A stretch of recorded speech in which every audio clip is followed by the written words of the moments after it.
മണ്ണിൽ ആഴ്ന്നു കിടക്കുന്ന നമ്മളെ വലിച്ചു കയറ്റാൻ നീണ്ടുവരുന്ന കൈകൾ, വെള്ളപ്പാച്ചിലിൽ തൂങ്ങിക്കിടന്ന് വീഴാതെ ചേർത്ത് പിടിക്കുന്ന കൈകൾ, വഴിയില്ലാത്തടത്ത് വഴി വെട്ടിത്തുറക്കുന്ന JCBയുടെ യന്ത്ര കൈകൾ നിയന്ത്രിക്കുന്ന കൈകൾ,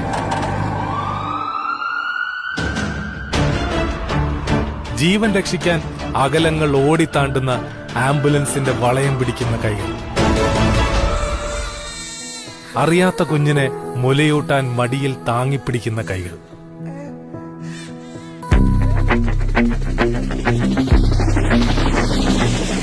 ബെയിലി പാലത്തിന്റെ ഉറപ്പും രക്ഷയും കെട്ടിപ്പണിത ഇന്ത്യൻ സൈന്യത്തിന്റെ കൈകൾ, അവശ്യ സാധനങ്ങളുമായി ഓടിയെത്തുന്ന ദൈവത്തിന്റെ സ്വന്തം നാട്ടുകാരുടെ കൈകൾ. പരസ്പരം കൈകോർത്ത് കരകേറും നമ്മൾ. വയനാടിനു വേണ്ടി കൈകോർക്കാം നമുക്ക്. Club FM.